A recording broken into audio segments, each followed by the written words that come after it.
The egg of life, the original 8 cells of the human body, a form that takes place shortly after conception.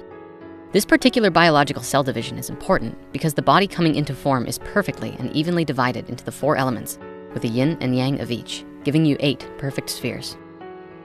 These spheres each contain a fractal of the whole, each representing a core aspect of the various parts of the human spirit, as represented by different body parts. These 8 spheres become the first physical representation of the complete 8 chakra system, of which from root to root connects the physical energy of the earth through the body to the higher awareness of the unified field and its infinite connections to everything. The 8th chakra is the root of the next world, connecting you with your eternal self, beyond the limits of the physical body. And as with the heart, a half step hides this portal for those who have reached the higher centers.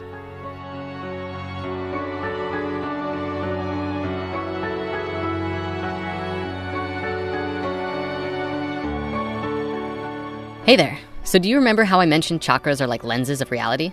I wanted to expand on that, so I built this model for you in order to explain it better. Think of chakras like your field of awareness, and depending on which one you're focused in, your awareness becomes focused and narrow or wide and expansive. When you're en route, a survival focus, your perception is focused on one thing, surviving the crisis or situation. It is a very thin beam. But now if you're in the third eye, your other chakra is covered and satisfied. Your expanding vision grows very wide in order to see all of the connections. Your telepathic and mental reach becomes greater. The third eye is all about seeing the geometry, so it can focus on a very specific shape or expand its vision to a very wide understanding of all of the patterns and how they connect. You can imagine how you might switch between them on the fly. Let's say you're camping out with some friends in a moonlit night. Everyone feels safe. Maybe there are some brotherly bonds being created. And you're telling a story, sharing meaningful experiences with your companions. In this moment, your primary or dominant chakra is the throat. And then the bear shows up. Everyone panics. Now nobody feels safe and everyone scatters away, running for their lives. Everyone's reality lens drops down to the root focus, survival mode, and it will remain there until everyone feels safe again. After which, we scale back up the lower levels until we reach our equilibrium with each other, wherever that is with that particular group. That example, of course, is only one of many possible responses to the crisis of the bear showing up. Depending on the awareness of the group, the responses could vary anywhere from calmly turning your back and walking away in peace, all the way to an energetic nod to the bear that they are friendly, and that if the bear is interested, they'd love to do some photography together. Human to animal communication is far more simple than we realize. What is required is a stable foundation of understanding and mental, emotional connection to that which you're connecting to. The process of being there is in fact that very shift in awareness and transition into the higher centers, into the heart, beyond the wall of the first half step. I previously regarded this as a half step, which it is, and with some further research into harmonic theory and some inspiring discussion with some close friends, we've also decided to refer to it as a mirror wall.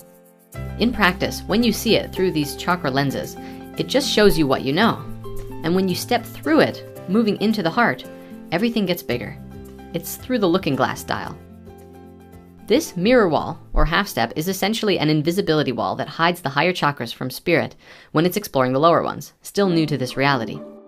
But once a level of mastery has been established within the first 3 chakras, spirit can catch a glimpse of, or even move into, the next part of life experiences. Now let's bring it full circle with this. What we're looking at here is the human 8 chakra system, the primary chakras or nodal points running up and through the body. Human energy, from sexual to electrical, moves in the pattern you see here. The transition steps are located between the 3rd and 4th chakras and the 7th and 8th chakras. The difference between the system, 7 and 8, or 12 and 13, is really all in about how you're analyzing the data. It's all the same data, just different dimensions of observation. Let me show you the geometry of how this actually works. We've looked at this before, and this time we're gonna look deeper. The key here is actually many keys. It's all inlaid in a piano. You know how an octave on a keyboard has 5 black keys and 7 white keys? Those black keys are mid-steps between each of the white keys. In music theory, they're called sharps or flats, depending on which key you're using as a reference point. Officially, this is called a half step. Normally, one white key to a black key is a half step, and with the black key in the middle, from white to white, is referred to as a whole step.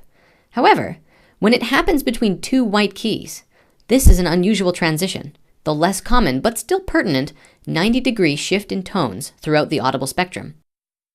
If you mapped it on a simple wave graph, it might look like this: up and down, yin and yang, between the white and black keys, except for 2 places. The transition that we're talking about is literally a 90-degree turn, the space to where there are no black keys between white keys.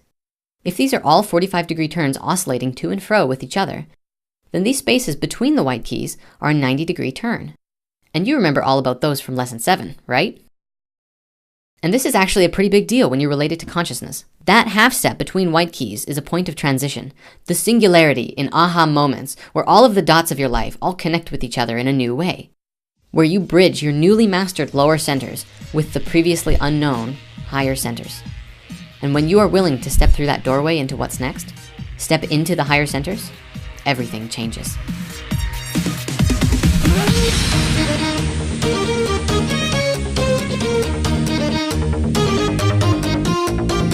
Thank you for watching. Before you go, we have a few quick announcements for you. The first is that we love you, because that's what the world needs more of. The second is that Team Spirit will be at the Tucson Gem Show this year for La Grande Gatheringa. We have a sacred box of original Spirit shirts, which we intend to create an equal exchange for the creation of more, whatever and however that may look like. Third, we will be doing some group Spirit Side chats wherever we park our RV or in some awesome space that becomes available. We really have no plans, we're just going to show up. We're even going to try and get Ray to do one of his famous transformational workshops. Fourth, and finally, go subscribe to the Team Spirit YouTube channel. We're going to do our best to put out a lot of behind the scenes and live action stuff here over the next year. In fact, you can get started by watching these.